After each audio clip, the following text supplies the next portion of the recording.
No one really knows what caused the Great Chicago Fire of 1871, but we do know it was one of the most devastating disasters in American history. Faced with that scale of destruction, many cities would have simply folded, but not Chicago. Thanks to a new mayor and a hungry workforce, Chicago turned disaster into opportunity. Many architects made their mark, but one did more than design buildings. Daniel Burnham was commissioned to come up with a long-term plan for the entire city. He was tasked with designing a beautiful waterfront, lush green spaces, and parks that every citizen could walk and enjoy. This plan for Chicago laid the foundation for a city that would grow with beauty and grace for more than a century to come.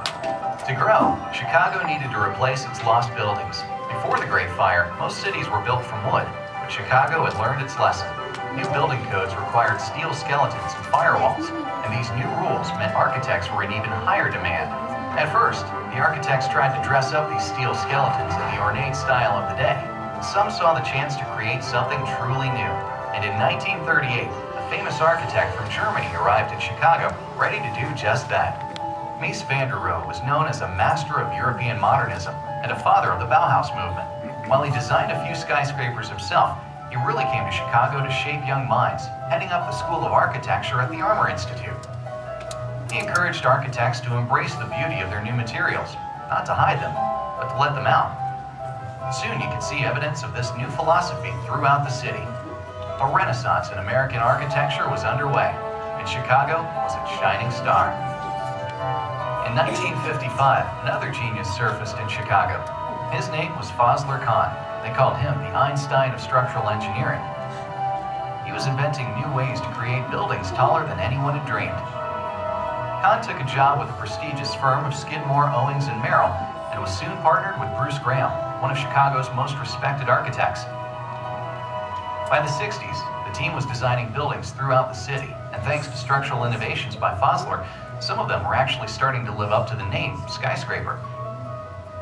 But their best was yet to come. By the middle of the decade, change was sweeping America. New ways of thinking meant new tastes and styles. And if America wanted something, Sears, Roebuck & Company always seemed to have it, in 4 sizes and 3 colors. Sales and the company kept growing and growing. By 1968, Sears had 7,000 employees working in offices scattered throughout Chicago. Recognizing the need for efficiency, someone floated the idea of all employees under one roof. The only question was, could you build a big enough roof? Sears wanted to know how much space they'd need, both initially when they moved in, and for the future, decades down the road. So Sears hired some consultants, and those consultants had the latest and cutting-edge technology at their disposal. They called it a computer. They collected mountains of data about how Sears employees worked, when they worked, what they did while they worked. You get the idea. They fed all this data into the computer and got their answer. A building that big was going to take some big thinking, and that's where Fazlur Khan and Bruce Graham came in. One day over lunch, Khan was explaining his bundled tubes idea to Graham. Trying to visualize the idea, Graham pulled out a handful of cigarettes and arranged them at different heights. The design would be made up of 9 bundled tubes at the base. 2 of the tubes would end at the 50th floor, 2 more at the 66th floor, 3 at the 90th floor, leaving the tallest 2 to continue to the top.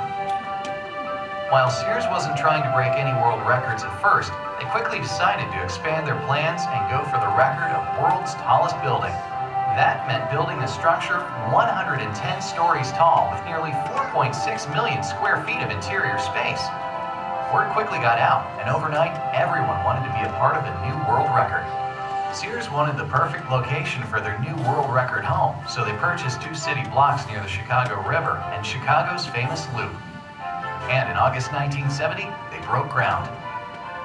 The project was so big that it took a year before the foundation was complete and the iron workers could get started.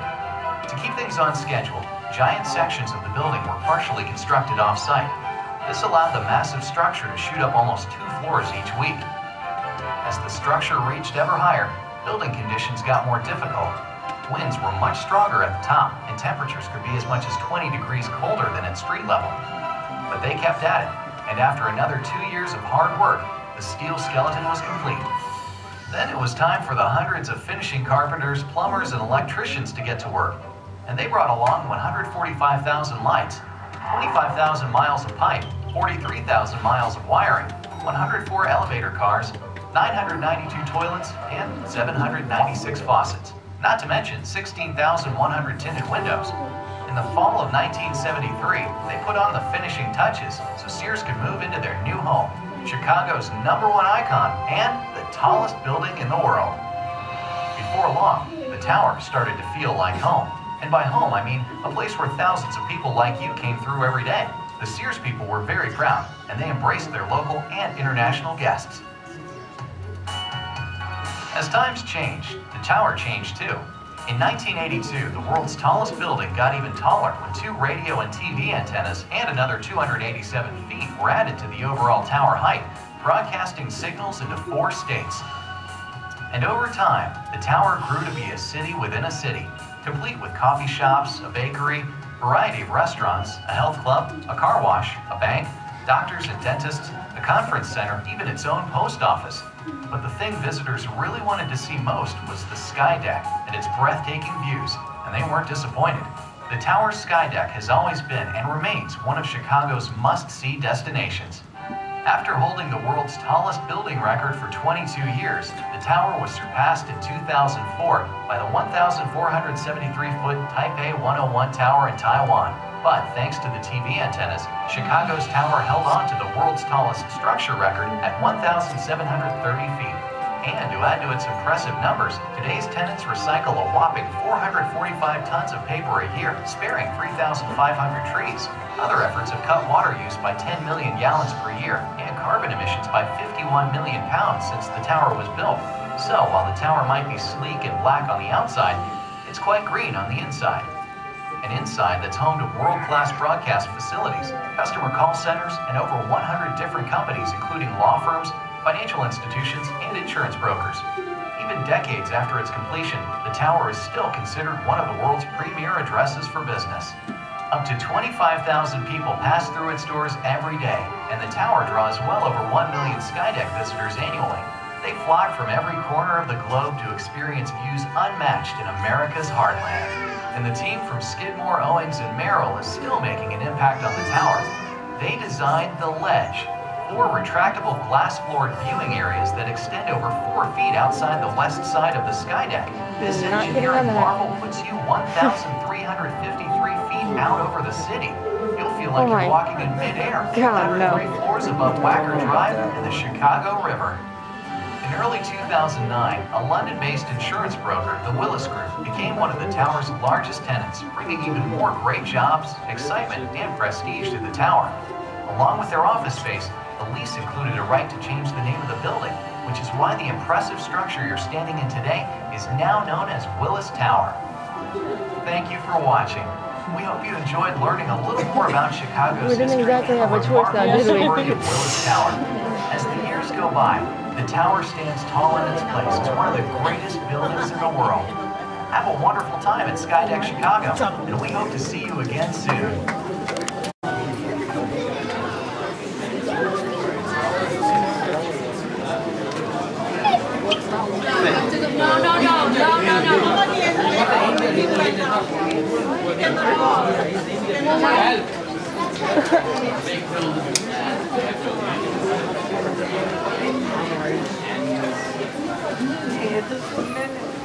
Probably gonna post this on YouTube if I'm bored. I know I'm gonna show it to David because you know, he wanted me to take me to here, and I'm like, now I'm kind of stealing the magic. Just because I was in the area. Is it the first time you come here, or? First time in Chicago. He's like, I want to go. I'm like, whatever, you'll live here longer.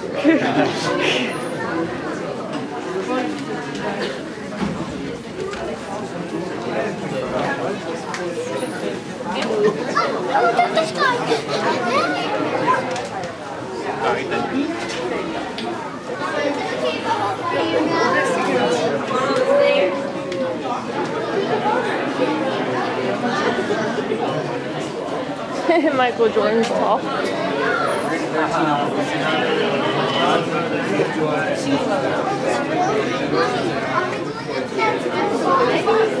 That's the tallest one. Man, that's real.